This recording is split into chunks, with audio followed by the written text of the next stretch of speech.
Hey y'all, welcome back to the Faithful Farmer Momma. Life on the farm in the summer is always very chaotic and it changes on a daily basis. First and foremost, I want to tell you how sorry I am for the wind. We do live in central Oklahoma and I do know right now that we have a dust storm that's coming through from the Sahara Desert that is just everywhere, and it's very, very breezy and it is very dusty and hazy. So please, I am apologizing for the camera view and also for the wind. I will try to block it as much as I can, but I had to give you an update of things that we're doing here on the farm. So thank you for being here today, and let's get started in the garden.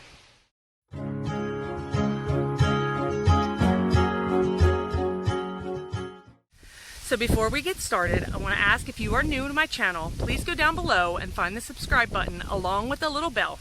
You're going to want to click both of those so that you don't miss any of our upcoming videos. Things on the farm change here all the time.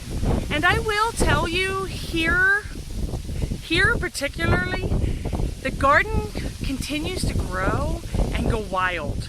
So a couple of months ago, I posted something about making clones from my tomatoes. I actually am going to plant my clones, but I wanted to show you how they've grown since I actually picked them. So here is one of my tomato plants. This tomato plant is not a clone tomato plant. I actually bought this at the store and planted it here because I didn't have any place else to put it in the cut flower garden. And I wanted to remind y'all and show you that tomatoes, when they start to grow, they will get in between these two little pieces here, they will get this little piece right here. And you can actually just pop this off right here with a pair of scissors, or if it's very young, you can actually just pop it off like that. And you can plant that little piece in some water, and that will actually make a clone plant. So a couple of months ago, I did that with my cherry tomatoes, and a couple of days ago, I noticed that they are finally rooting. I think these things need to go in the ground. And once you put them in the ground, they are like this, and they will become strong, beautiful tomato plants. This here is a Roma tomato that I had planted from a piece just like the one I just showed you with all the roots on it. It is growing. It is starting to get flowers. They are right here.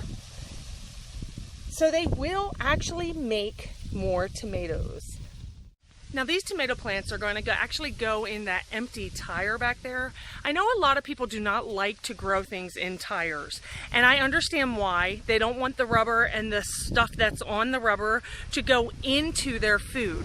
So there is a way that you can keep that from going into your food, and that is simply by lining your tire with a heavy-duty plastic. We actually use the bags that our potting soil comes in, and we also use our feed bags, and we line the inside of our tires.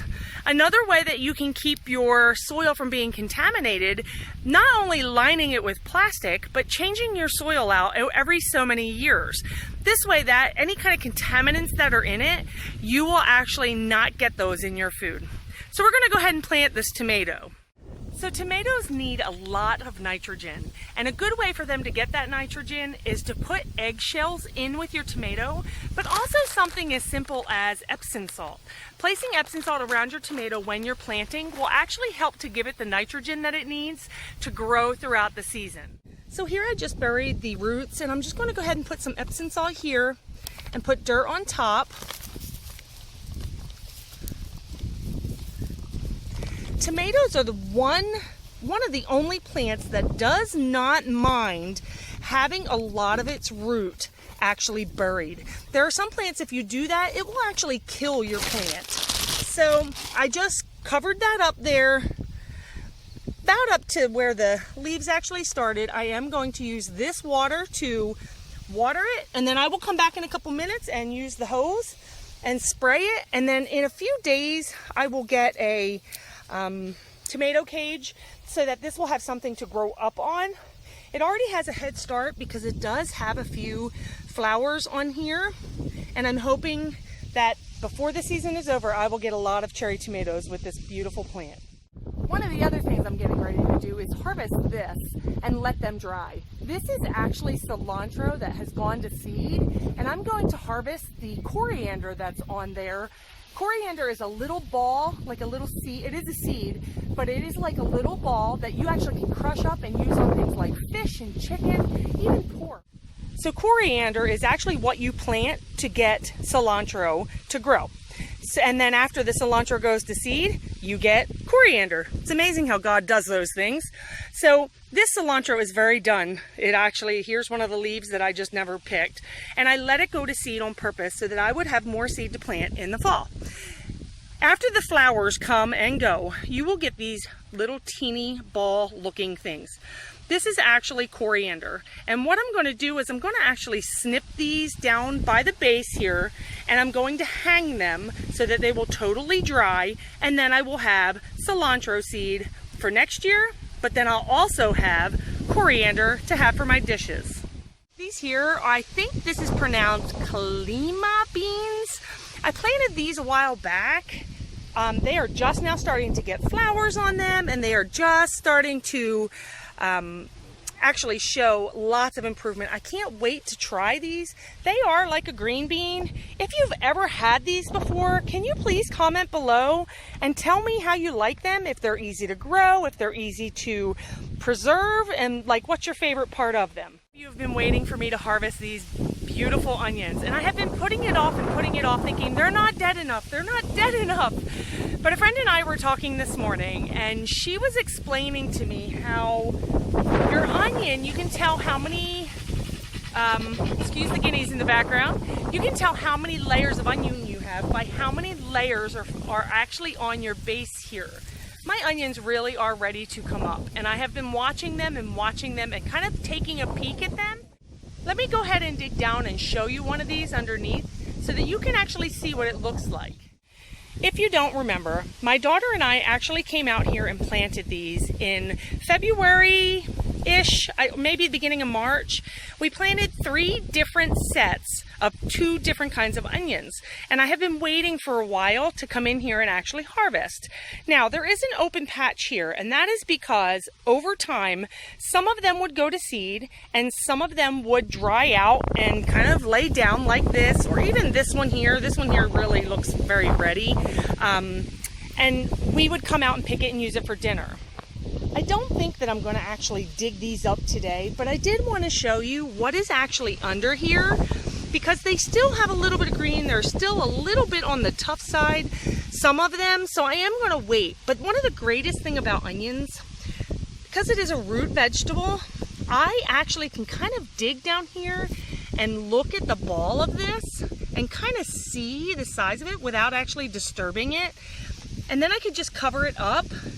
This one's probably about the inside part of my palm of my hand. I may just leave it here for a little bit longer, just a couple more days, just to let it get some more growth before I actually harvest them. Now, something I did learn this year about my onion area. My area is still very hard, and I amend my soil here a lot because my soil is so clay-like. These are my yellow onions. So you can actually tell with this one, it is much smaller. It's not as big as that red one was, although this was one of the first ones I put in. It's just because my soil was so hard. I should have added some more gypsum and some more compost to make it softer. Onions have definitely been a learning lesson for me.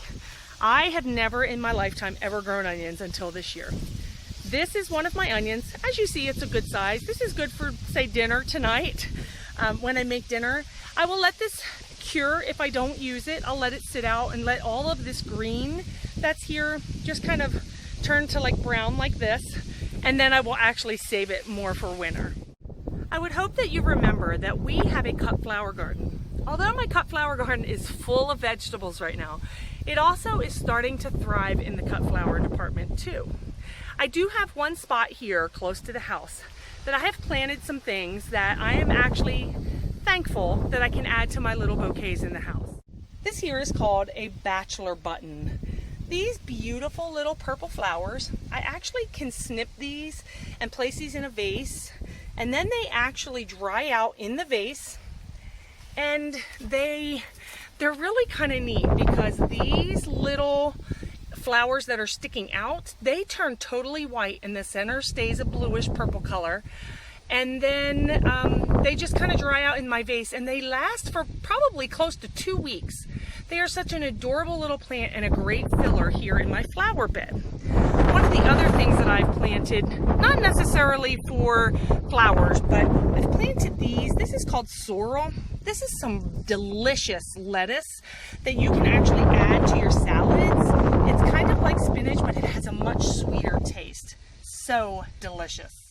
So I'm headed down to the cut flower garden because I'm going to cut a couple flowers that I can actually put in a vase, and I'm really excited that I can actually share that with you today. Y'all, the cut flower garden is thriving. That is the only word I can use. Things are growing and they are taking over, but it is such an amazing feeling to have all of this delicious stuff growing. And I kept waiting and waiting and waiting for my flowers to be harvested. I have zinnias growing, I have gladiolas growing over there, and more zinnias back here. But this afternoon I came out to look for something, and I found a very special treat. Can you see it down there? Let's see. Look at that. I am so excited to pick my first tomato this year. That is a beautiful Roma tomato. So, I have learned something about tomatoes in the last couple of days. Someone here in Oklahoma who has been gardening for a long time here told me it is never good to wait until your tomato turns very, very red. That it should have green on top like this, and that it should be more of a pink color. Here in Oklahoma, if you wait for your tomatoes to turn bright red, like pick it off the vine and eat it, they will be too ripe, and that is when they become what I call mealy. They become kind of sandy. They're not really good. This is the way you want them. I'll let this sit on the windowsill for 2 or 3 days. I cannot wait to eat this. And most of my other tomatoes are doing really well. These here are called a yellow pear. I'm just waiting for them to actually turn yellow. I have so many of them, and I have 2 of these, so these are more like a cherry tomato. I have some larger tomatoes growing, and then I have tomatoes like this. This is a beefsteak tomato. Y'all, it's gorgeous. I'm so excited how beautiful they have turned out this year, when not even too long ago, I spy something right there. That is a jelly bean tomato. Very yummy. But I was very nervous not long ago that I would even have tomatoes because they weren't doing very well. Now, if you really look at them, they look very dry, and I water twice a day. But I will tell you, the wind the last couple of days has just dried everything out. So regardless of how much I water, they really are just so dry. I'm a little sad to say that the grass has really taken over in this garden this year. I did not plan on letting it get like this. We had planned on putting felt paper down, and it just did not happen. There was just so much happening. It didn't happen, needless to say. By the fall, there will be felt paper, and we will totally cover this over. But in the meantime, I keep finding all these adorable treasures. I actually found these at Tractor Supply. They were a bulb in the clearance section.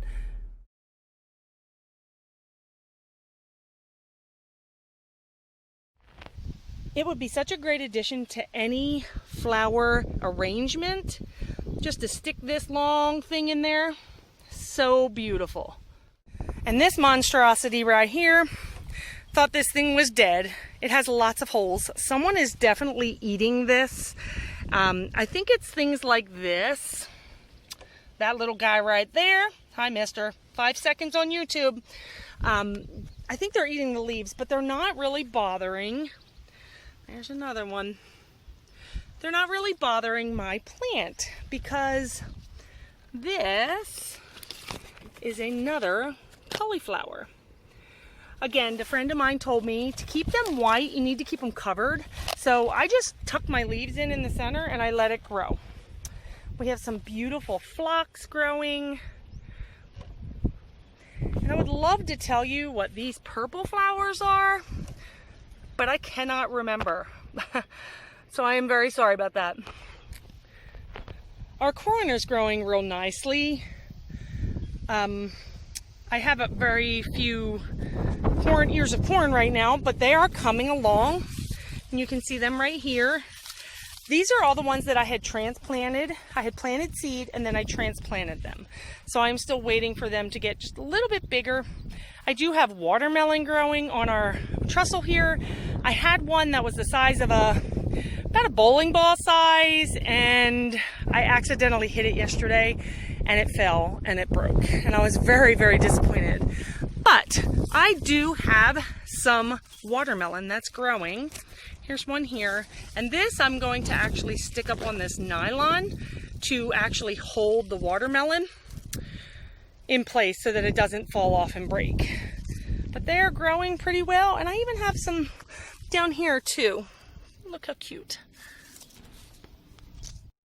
These are our cucumbers. We also have cucumbers in the raised beds up closer to the house.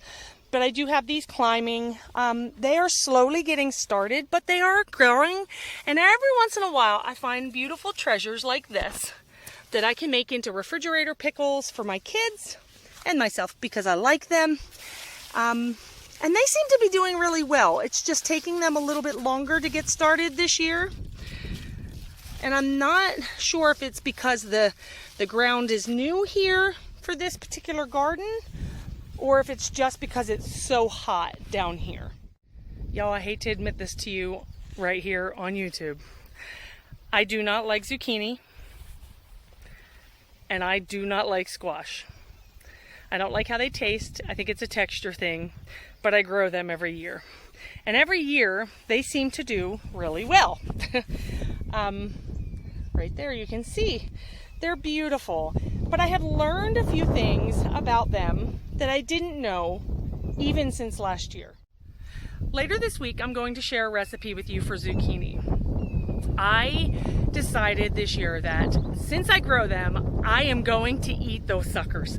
So I have taught myself, sort of, made up my own recipe, how to make what I call a zucchini boat. I like to make them taco style, so I just use ground beef with taco sauce. I also put cheese and peppers and onions, and the other day I made it, I put noodles in there, I stuffed the zucchini, I put cheese on top and nacho cheese on top, and then I bake them. Holy cow, they are so good. I am going to come to you and actually teach you that recipe later this week. But for now, we're going to pick all the zucchini. So picking zucchini is pretty easy. Yes, the leaves are huge, but it's actually good because it shadows over the dirt and it actually helps to keep it moist under there, whereas everything else is drying out in my garden, these are not. So I'm just going to go under here, and one of the tips I would always suggest is when you have leaves like this one here, it's like laying on the ground, I always snap these off, because they kind of sometimes will just get in the way, and if they're yellow or not looking really good, I pull them off anyway. Like this one right here is kind of torn up and yellow. I just take it off. So when you get a zucchini, you're going to want to twist it up toward the base, and that will just pop it off the little piece there. Now, this piece here, this zucchini here, is kind of how I like them, but if I leave this here for a day, it will become this size, and then I will be able to stuff it. Now this monster stuff right here, it is taking over, and it's almost done. Some of this is almost done growing enough that I can pull the plant. But in this pile of crazy, I have 4 different types of squash. So in this one here, I have, it is a green squash, kind of looks like a cucumber. This one's not quite ready to pick, but that's what they look like. Then I have a regular yellow neck. These are long neck squash. They will get a darker yellow, but they will pretty much stay the shape that they are right now. Then we have this beautiful thing. Again, just like the zucchini, I always twist, and that takes the top off. These are the other squash that I have, the yellow ones. Then I have these cute little things. They almost look like spaceships. They're so funny. They will turn a white color when they are ready to be picked. I have one sitting in the refrigerator. It's kind of like a patty pan squash. that I hope to stuff with bacon and sausage and breadcrumbs and top with cheese. And then the last type I have, you probably have seen them before. I believe they're called a Dixie squash, a summer squash. They have a really long neck that curves. So as always, when I'm planting in the spring, I have a problem with spacing. I always have. I just don't think about, oh, they're gonna get this big. Sometimes I forget. So I planted some purple whole peas on the back side of my squash. Let me show you those right now. So here is my squash. And in the back along the fence, you can see little strings sticking up right here. They are my purple whole peas. Let me see if I can walk back here so I can show them to you. Purple whole peas are a purple bean that you would open and eat like a black-eyed pea. My family loves them. We've had them first in North Carolina, but I didn't think that they were growing. And I just, to my surprise, there they are, growing beautifully back here behind the squash, doing their thing. Something just fell on my foot under here in this jungle. My feet are down here. I don't know. There they are. Something just climbed on me. But they are growing really well, and I'm actually very excited that they're growing well because I didn't think that they were growing back here at all. So soon we will have purple whole peas, and I will actually come and show you those when we go to pick them. And just to let you know, sometimes they are called cow peas. This is something I was excited to show you because most people buy pinto beans in the store. I wanted to grow pinto beans this year, so just let me show you. When they're growing, of course, they look like this here. They look like a regular green bean or a pea. And you would think that you would pick these right now, but I like to wait until they dry on the vine. And this is what they would look like. Let me show you what they look like on the inside. So what you would do is you just kind of pop the pod open. And look, pinto beans. Now, something that we learned this year about these, I thought, oh yeah, I'll do a little section with pinto beans. Okay, there's like 5 beans in here. So by the time I pull all of the beans in that area, in this little area, we may have maybe half of a serving. So next year, we think we are going to actually put in a large field so that we can actually grow a lot of pinto beans so I can make a whole pot. Peppers. Y'all know my back history with peppers, right? You know how this year has been crazy with peppers. So let me show you some peppers. So down here in the cut flower garden, we put serrano peppers and jalapenos. And I honestly did not think I was going to have many. And then I came out the other day. It looks like something has been eating all my leaves. But guys, when I say that I have peppers, I have peppers. And they're everywhere. I mean, you can look and see them. If you really look hard, you can see them everywhere. They're just hanging everywhere. And I even have jalapenos down here. There is a jalapeno right there, hiding behind those leaves. I have a couple of them. So I'm very excited that I even have peppers this year. They are going to make some spicy Mexican dishes. And of course, last would be our flowers that I use for cutting. And today I'm going to make a bouquet of zinnias to put on our table, and I just wanted to share that with you. I did 5 different packs of zinnias. In this patch here, I planted the candy cane zinnia that I keep talking about. Y'all, they're so stinking adorable. I love all the stripes, and I love the white that is with them also. And it's very funny because in this pack, you will get this white here. You will get this beautiful pink here. And then you get this beautiful mix. All growing together like a happy little family.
y'all, that's it for today. Again, sorry for the wind. It's just crazy here today. And I did want to also share before I go, these are my sunflowers. They are just starting to come out. Hoping really soon, look at this pretty little guy. Hoping really soon that we will have sunflowers to put in the house. Thanks for being here today, guys, and I hope that I might have been able to share something with you that you may not have known. If you would, go down in the comments below. If there's something that you'd like to see, please message it down there. I will see all messages that come in, and I would love to be able to answer questions for you as well. So you guys have a great rest of the day, and thanks for being here. I'm so thankful for you. Bye, guys. Hey again, so after I had done my closing, I was walking away from the garden and I spotted something that I did not get to show you, and I had to show you. This is my watermelon wall. Look at that beautiful baby. I'm so excited, guys.